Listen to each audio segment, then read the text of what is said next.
அணைக்கட்டு அருகே தேசிய நெடுஞ்சாலையில் மேம்பாலம் அமைக்கும் பணியினை எம்எல்ஏ நந்தகுமார் நேரில் ஆய்வு மேற்கொண்டார். வேலூர் மாவட்டம் அணைக்கட்டு சட்டமன்ற தொகுதிக்கு உட்பட்ட பள்ளிக்கொண்டா அடுத்த வெட்டுவானம் பகுதியில் எம்எல்ஏ நந்தகுமார் இன்று திடீரென ஆய்வு மேற்கொண்டார். அப்போது அனைவருக்கும் குடிநீர் வழங்கும் அம்ருத் திட்ட பணிகளில் தோண்டப்பட்ட குழிகளில் சரியான முறையில் ஒப்பந்ததாரர் சிமெண்ட் பேட்ச் ஒர்க் சரிவர செய்யாததால் பள்ளமாக இருந்துள்ளது. இதனை உடனடியாக சீர் செய்து மீண்டும் சிமெண்ட் சாலை தரமான முறையில் அமைக்க வேண்டும் எனவும், டிசம்பரில் உள்ளாட்சி தேர்தல் நடைபெற உள்ளது, பணிகளை ஒழுங்காக செய்யவில்லை என்றால் மக்களிடம் ஓட்டு கேட்க முடியாது என கவுன்சிலர்களை கடிந்து கொண்டார். இதனைத் தொடர்ந்து வெட்டுவானம் சென்னை பெங்களூர் தேசிய நெடுஞ்சாலையில் பொதுமக்களின் நீண்ட நாள் கோரிக்கையான மேம்பாலம் அமைக்கும் பணியினை நேரில் ஆய்வு செய்தார். இதன் பின்னர் பணிகளை விரைந்து முடித்து பொதுமக்கள் பயன்பாட்டிற்காக தர வேண்டும் என அதிகாரிகள் இடத்தில் அறிவுரை வழங்கினார்.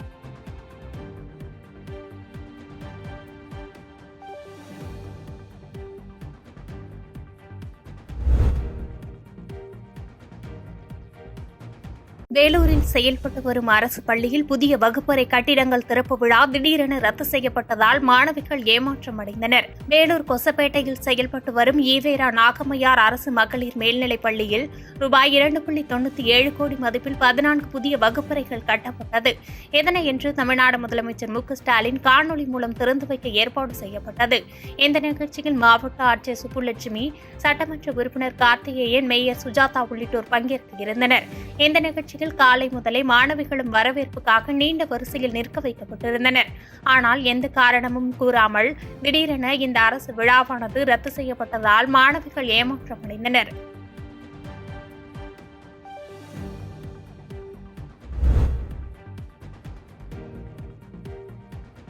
தொடரும் கனமழை காரணமாக உதகை அருகே சாலையில் மரங்கள் விழுந்ததில் போக்குவரத்து பெரிதும் பாதிக்கப்பட்டது. நீலகிரி மாவட்டம் உதகை மற்றும் அதன் சுற்றுவட்டார பகுதிகளில் தொடர் மழை பெய்து வருகிறது. இதனால் பொதுமக்கள் இயல்பு வாழ்க்கை பெரிதும் பாதிக்கப்பட்டுள்ளது. இந்நிலையில் உதகையிலிருந்து எமரால்டு செல்லும் சாலையில் உள்ள முள்ளிக்குறை அருகே பலத்த காற்று காரணமாக ஒரே நேரத்தில் 5 மரங்கள் வேரோடு முறிந்து சாலையில் குறுக்கே விழுந்ததால் போக்குவரத்து பாதிக்கப்பட்டது. மரம் விடும் நேரத்தில் சாலையில் வந்து கொண்டிருந்த பொலிரோ வாகனம் மரங்களுக்கு நடுவே மாட்டிக்கொண்டது. அதிர்ஷ்டவசமாக வாகனத்தில் பயணித்த 2 உயிர் தப்பினர். இதனால் அச்சமடைந்துள்ள பொதுமக்கள் பெரும் ஆபத்து நேரிடுவதற்கு முன்பு சாலையின் ஓரங்களில் உள்ள அபாயகரமான மரங்களை உடனடியாக அகற்ற வேண்டும் என கோரிக்கை விடுத்துள்ளனர்.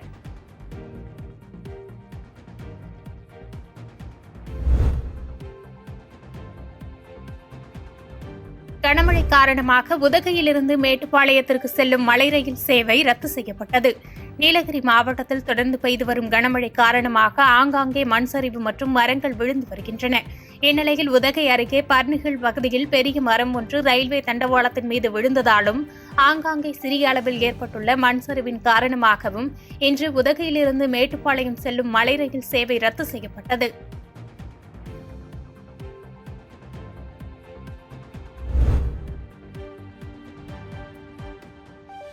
வீடு புகுந்து திருட முயன்ற நபரை பொதுமக்கள் மடக்கி பிடித்து தாக்கி போலீசாரிடம் ஒப்படைத்த சம்பவம் பழனியில் பரபரப்பை ஏற்படுத்தி வருகிறது.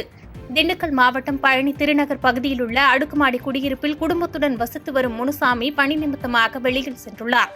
அவரின் மனைவி மற்றும் மகள்கள் வீட்டில் இருந்த நிலையில் மதுபோதையில் வந்த ஆசாமி ஒருவர் வீட்டிற்குள் நுழைந்து திருட முயன்றுள்ளார்.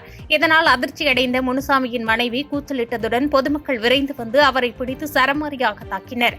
தகவல் அறிந்து விரைந்து வந்த போலீசார் பொதுமக்களிடமிருந்து போதை ஆசாமியை மீட்டு காவல் நிலையம் அழைத்து சென்று விசாரணை நடத்தியதில் அவர் கிருஷ்ணகிரி பகுதியைச் சேர்ந்தவர் என்பது தெரியவந்தது.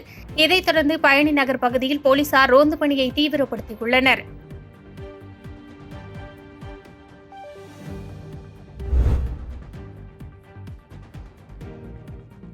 திண்டுக்கல் மாவட்டம் அய்யலூரில் தேசியமயமாக்கப்பட்ட வங்கி செயல்பட்டு வருகிறது. இதனை சுற்றுவட்டார கிராமத்தைச் சேர்ந்த மாற்றுத்திறனாளிகள் திரளானோர் அணுகி வருகின்றனர். இந்த வங்கி தேசிய நெடுஞ்சாலையிலிருந்து தாழ்வான பகுதியில் கரடுமுரடாக இருப்பதால் 3 சக்கர பைக்கில் வரும் மாற்றுத்திறனாளிகள் பல்வேறு இன்னல்களை சந்தித்து வருகின்றனர். இங்கு மாற்றுத்திறனாளிகள் மற்றும் வயதானவர்களுக்கு போதிய வசதிகள் இல்லை என கூறி இன்று வங்கியின் முன்பு தமிழ்நாடு அனைத்து வகை மாற்றுத்திறனாளிகள் மற்றும் பாதுகாப்போர் உரிமைக்கான சங்கத்தைச் சேர்ந்த 60க்கும் மேற்பட்ட மாற்றுத்திறனாளிகள் முற்றுகை போராட்டத்தில் ஈடுபட்டனர். அப்போது மாற்றுத்திறனாளிகள் எளிதில் வந்து செல்லும் வகையில் வங்கி வாசல் மற்றும் ஏடிஎம்மில் கைப்பிடியுடன் கூடிய சாய்வுதளம் முறையாக அமைக்க வேண்டும் என்றும் வங்கி வாசலில் சக்கர நாற்காலி ஒன்று வங்கியில் வைக்க வேண்டும் உள்ளிட்ட கோரிக்கைகளை வலியுறுத்தினர். இதைத் தொடர்ந்து அங்கு சென்ற Eriyodu inspector Velayutham, Vadamadurai police sub inspector Siddiq வங்கி மேலாளரிடம் பேச்சுவார்த்தை நடத்தியதைத் தொடர்ந்து மாற்றுத்திறனாளிகளுக்கு தேவையான உரிமைகளை வழங்குவதாக கூறியதன் அடிப்படையில் போராட்டம் கைவிடப்பட்டது. பாதகம் செய்பவரை கண்டால் நாம் பயங்கொள்ளலாகாது பாப்பா, மோதி மிதித்து விடு பாப்பா, அவர் முகத்தில் உமிழ்ந்து விடு பாப்பா. அண்மை செய்திகளை உடனுக்குடன் தெரிந்து கொள்ள இணைந்திருங்கள் இயம்நாடு தொலைக்காட்சியுடன்.